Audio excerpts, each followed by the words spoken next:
문재인은 끝장인가? 추미애는 지난 4일 울산시장 선거 개입 의혹 사건 피의자 13명에 대한 공소장을 제출해달라는 국회 법제사법위원회에 요구를 거부해 전국은 소용돌이치고 있다. 범여권인 참여연대와 정의당도 비판에 나서고 있다. 선거 개입 의혹에선 개인의 명예나 사생활 보호보다 국민의 권리가 중요하다는 취지였다. 논란이 커지자 법무부는 6일 설명자료를 냈다. 헌법 정신에 따라 법무부가 제정한 형사사건 공개금지에 관한 규정을 법무부 스스로 위반할 수 없고 예상되는 정치적 부담은 감내하겠다는 소신을 밝힘에 따라 최종적으로 공소장 전문을 제출하지 않은 것이라는 내용이었다. 비공개 결정이 추미애의 정치적 판단이었음을 시사한 것이다. 그러나 6일 동아일보의 특종으로 공소장 전문이 공개되고 말았다.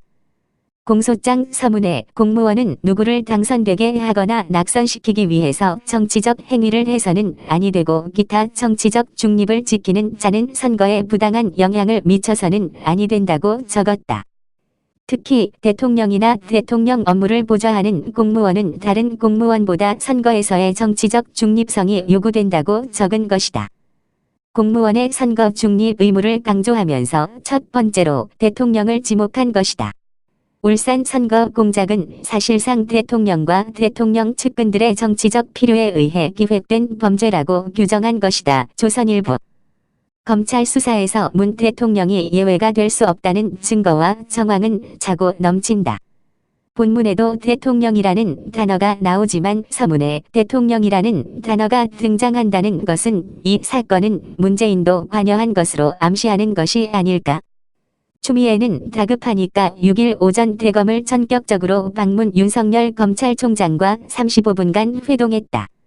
무슨 대화를 나눴는지는 보도되지 않았지만 표면상으로는 서울고검의 법무부 대변인실을 마련해준 고마움이라 하지만 법무부 장관이 검찰총장 방을 찾아간 것은 20년 만이라는 것인데 윤석열 검찰총장은 문박 영접 및 인사도 없었다는 것을 보면 추미애는 문재인의 메시지를 긴급하게 전달하러 간 것이 분명하다.